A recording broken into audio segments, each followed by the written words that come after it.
Welcome back to the Teach for the Heart podcast, where we tackle teaching challenges from a biblical perspective. Why are we here? Because we don't believe that our spiritual walk and teaching profession should exist in two separate domains. Rather, the hope we have in Christ should change how we approach everything, not just at home, but at school as well. So join us as we explore both the spiritual and practical sides of key teaching challenges, integrating them together so we can succeed at teaching, glorify God, and make a lasting difference in our students' hearts and lives.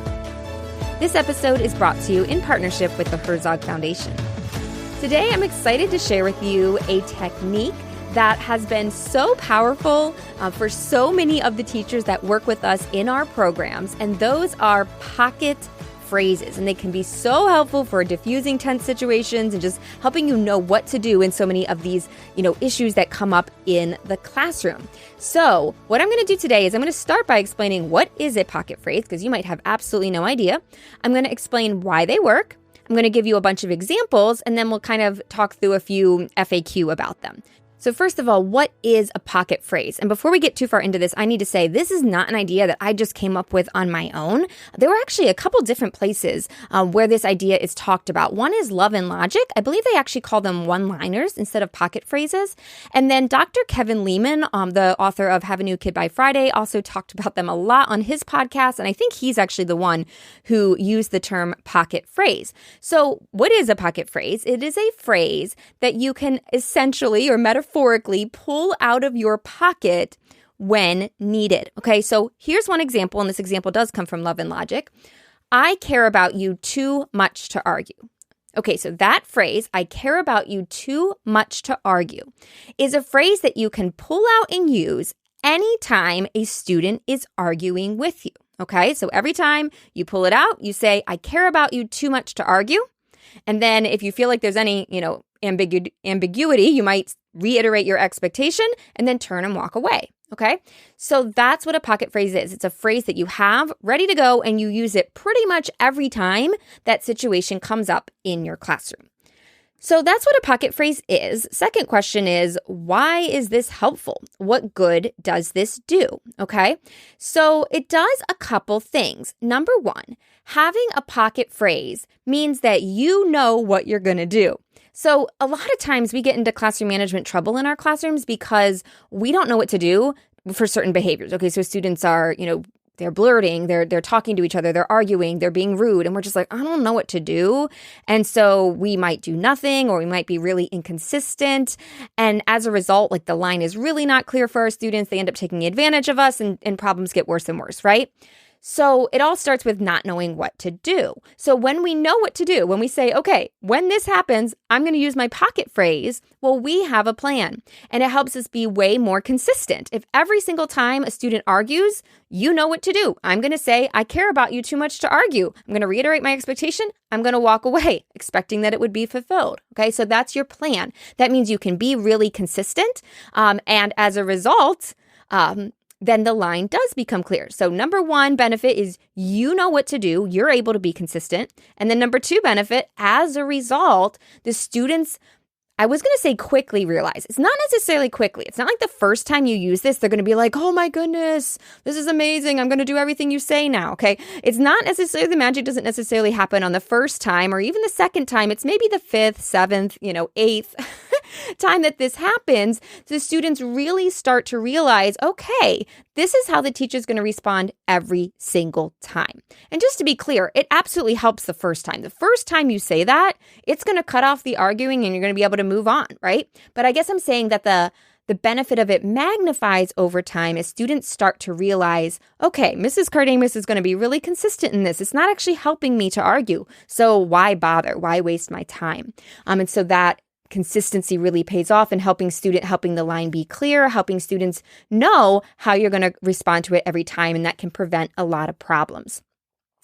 So that's what a pocket phrase is. That's why it works. Now let's talk about some example pocket phrases for different situations. And I'm going to go through these somewhat quickly. So let me tell you right up front that you can get this list at our blog post at teachfortheheart.com/310. This is episode 310. So if you go to teachfortheheart.com/310, you can see the entire list. You can save it so that you can reference it and use more when needed. Okay. And I do recommend, by the way, not necessarily necessarily picking 10 pocket phrases to start out. You're not going to even be able to remember that many, but instead maybe picking 2, 3 that you're like, ooh, I really want to use those in these specific situations. That's a more manageable number to start with, and then you can incorporate more later once you're used to those.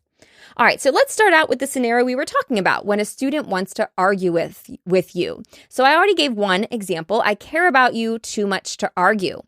Here's a couple other ones you could use. I'm not going to change my mind on this. This isn't worth arguing about. Here's another one. This is not a discussion I am willing to have right now. So those are all different examples of ones that you can use when students are arguing. This episode is brought to you in partnership with the Herzog Foundation. Herzog believes that teachers are the heartbeat of schools and role models to future leaders. And in June, they're going to be hosting Making a Leap, a teacher symposium at Wheaton College, Illinois. They'll be exploring questions, concerns, and myths around Christian education. They'll be looking into things like reclaiming faith and freedom in the classroom, how to launch your own Christian school, and so much more. So if you're thinking about making the leap into Christian education, check out this 2-day event. You can get all the details. We'll link to them at teachfortheheart.com/leap. And now back to the show. Now let's consider some pocket phrases that you might use when you are needing to redirect students. Okay, so in other words, and these actually, you might use some of these in different situations. So here's some examples. I would be happy to hear your story at recess. I'll begin lining people up as soon as it's quiet. We're chasing a rabbit. Let's get back on track. Here's a good one for when students are not paying attention or not really doing what they should. You could simply ask, what are you supposed to be doing right now? A very simple one would be to use the student's name and then simply say, change it. So, George, change it. Here's another one. Now is not the time. If you often have students tipping back in their chair, you could have a phrase like 4 on the floor to remind them of the expectation. Here's another one. That's a recess story. Here's some different pocket phrases that can be used to help students take responsibility for their actions. We are problem solvers, not excuse makers. If you've presented a student with some different options, basically, here's the consequence. You can either, do what you should, or this is what's going to happen if you don't. You might end with something like, it's your choice, or you get to decide. If a student asks kind of a crazy question that like they are just trying to cause problems, like they were asked something like, can I jump off my desk? You might respond with something like, you already know the answer to that question. If you felt like you've already given very clear instructions and students continue to ask them and you're wanting to kind of teach them that they need to listen or take responsibility for yourself, you might use a pocket phrase like, I already answered that question, or I already gave those instructions. How about check the poorly labeled basket if you have a basket for a work that has no name? Here's some other great ones. I give full credit to work that's turned in on time, right? You can use that one whenever students are asking, hey, what happens if it's late? Or I don't know if I'm going to have this turned in tomorrow. You simply say, I give full credit to work that's turned in on time. You're not in trouble, but we're going to have to talk about it. Or even just you're not in trouble is another great pocket phrase that you can use just to help students recognize I'm not in trouble, and then, go on to tell them what they need to say. Here's a couple ideas for students that are tattling. You might have something like worry about yourself, or a question like who is the only person you are in charge of? Here's a few others having to do with self-control. I'm happy to discuss this if you ask respectfully. Okay, that's a great one to use when a student's coming to you or they're kind of arguing, but it's something that you do want to talk about, but just kind of correcting how they're doing it. I'm happy to discuss this when you're talking respectfully. Or similarly, I'll listen when your voice is calm like mine. Now, sometimes there are things where we are not exactly sure. Like a student will come to us, ask something, and we're like, So we might use a phrase like this. Let me think about it, right? Because we need to take a little bit of time to consider it. I really like this one. Thank you for bringing this to my attention. This is a great phrase to use when you're not sure you're going to do anything about the situation. Or maybe someone shared something with you. Maybe it's something you do want to do something about. Maybe though it's just kind of, they're just sharing this and you're like, this is not even worth pursuing. But simply saying, thank you for bringing this to my attention can kind of be the end of it if it needs to be. Here's another couple more good phrases to use when someone shares something with you, or these can also even be used with parents when they're sharing something and maybe they're upset and you kind of don't know what to say. You could start with something like, I'm so glad you contacted me about this. You might also use phrases like, we all want what is best for our students, or we're all here to help so-and-so. Here's some that have to do with kindness. You don't have to like everyone, but you do need to respect everyone. And here's another one from our team member, Sarah, who teaches Spanish. I'm not going to be able to pronounce this. So it's basically, we are kind in Spanish. Somos simpáticos. But I really like that idea. Simply, we are kind, or we choose kindness in English. But if you're a foreign language teacher, what a great idea to take some of these and put them into the language that you're learning. These next few ideas have to do with teaching and actually with content. So you can use these for behavior, but you can also use pocket phrases in so many ways. So these ideas kind of come from there. So in teaching moments, you might ask something like, where's your evidence to prove that? Or how do you know? Okay. So especially if a student is, giving an answer and you don't necessarily want to say you're right or you're wrong. Before you say that, you might say, how do you know? That's a great pocket phrase to get them thinking a little bit more deeply. Here's another one. Evidence, then answers. Obviously, that would go with someone that's a concept that they're trying to teach, something that they're wanting their students to demonstrate. Another one, good writers reread. I love that. So these are obviously very those last two are more content specific. It's something that teacher is trying to teach. But that's something you could definitely consider is if there's something in your subject area that you feel like you're always harping on and you're like, I really want them to get this, consider putting it into a small phrase, something that you can repeat over and over and over, because that repetition can really be powerful and something that students remember for years to come. All right, this last category is my personal favorite. I like to call it a catch-all phrase. And a catch-all phrase is so valuable. What this is it's a phrase that you have in your pocket for when a scenario comes up in your classroom that you just do not know what to do with. You are not prepared for. Particularly, I'm talking about a behavioral issue. So students do something or don't do something, and you're just like, okay, no matter how well I planned, I did not have a plan for this.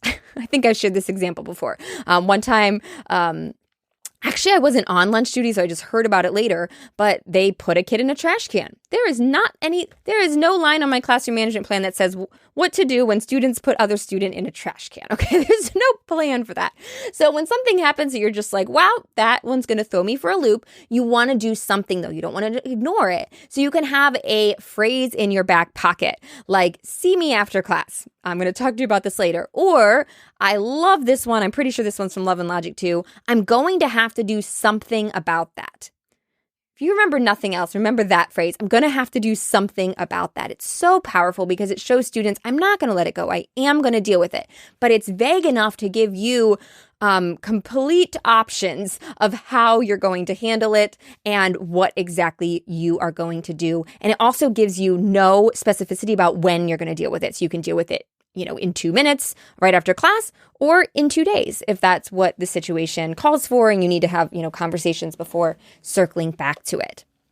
So those are a whole bunch of pocket phrases. I hope it was helpful to kind of hear them and I hope that by listening to all of these examples, you kind of got a flavor or a feel for how really versatile pocket phrases can be. Because this list that I gave you is really just scratching the surface. I compiled this list from some I had, from some our team had here, and also some that teachers that work with us in our programs are using in their classroom. But there are so many more pocket phrases that you could make up or that you could use in your classroom. So I'd encourage you to, first of all, go to teachfortheheart.com/310, look through the list, pick out a couple that you might like, or consider in your classroom, man, is there a situation that I've been kind of like, I don't know what to do with this? And think, is there a phrase that would really encapsulate my expectations or what is expected or would diffuse the situation? And that's what you're going to want to use. So I encourage you, check out this list, use them, but also come up with your own. If you come up with a great one, or even it doesn't even have to be great, if you come up with one that you're going to try out, put it in the comments in the post, and that'll be a great help to other teachers as well. So real quick, a few FAQs about pocket phrases. One question I got is, do they have to be positive? So does it have to be like, necessarily worded positively? And the answer is no. Some of the examples I gave, aren't necessarily worded positively.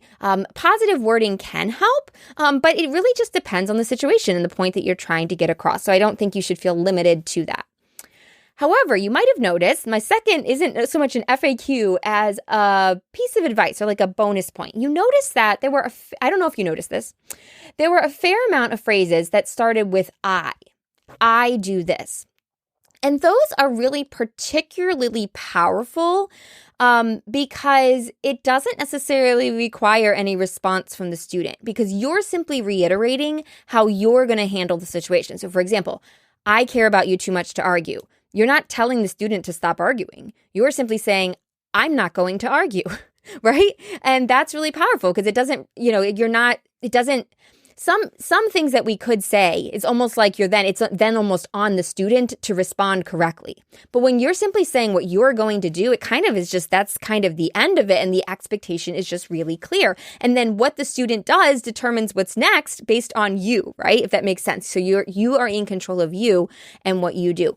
The I statements can also really help diffuse the situation because you're not kind of putting this ultimatum. It just comes across really differently because you're not telling the student, you have to this, or you're just simply saying, this is what I'm going to do. I award full credit to work that's turned in on time.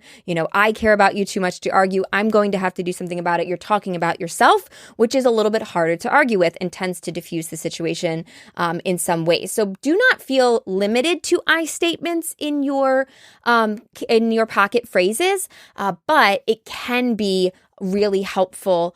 So consider, is there an I statement? Is there a statement where I can simply make my expectation clear or make the expectation clear by saying what I am going to do or how I am going to respond? I hope you've enjoyed learning about these pocket phrases and that they'll be a great tool in your classroom as you finish up this year and that you'll use them heading into next year. If you have found, classroom management challenging this year and, when I talked about, if you don't know what to do and how that can really spiral quickly, if you resonated with that, then I would like to invite you to join us this summer in a program that we call Your Smooth Running Class. And what we do in that is we help you make a plan. We help you plan for how you're going to handle all the various common situations in your classroom so that exactly what I said happens. It's magnified, fivefold over just pocket phrases. And we give you a plan for so many more situations because not every situation can be handled by a pocket phrase. But when you combine it with some other response strategies, then you know what to do in every single situation in your classroom.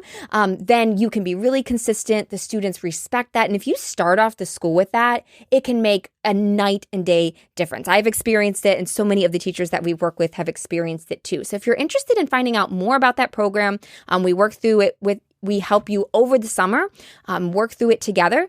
You can go to teachfortheheart.com/smooth, teachfortheheart.com/smooth for your smooth running class and get info on that. If you say, that sounds great, but I don't want to wait till the summer. I want to get started right away. I want some classroom management help now. We have a free training that'll be really great for you. Go to teachfortheheart.com/free to get our free classroom management training. Well, thank you guys again so much for being here. Remember, all of the notes and the links that I mentioned, as well as the list of pocket phrases ideas, can be found on our website at teachfortheheart.com/310. And if you found this conversation helpful, please do forward that article on to a friend or a colleague. And we would love for you to pass along the word and help as many teachers as possible. Well, once again, this episode has been brought to you in partnership with the Herzog Foundation. Of course, all the views and opinions expressed in this podcast are my own and do not necessarily reflect those of the Herzog Foundation. Thank you so much for being here. I look forward to speaking with you again soon. In the meantime, teacher, remember, God is at work in you and through you, and He's using you to make a difference. Keep your eyes on Him and teach for the heart.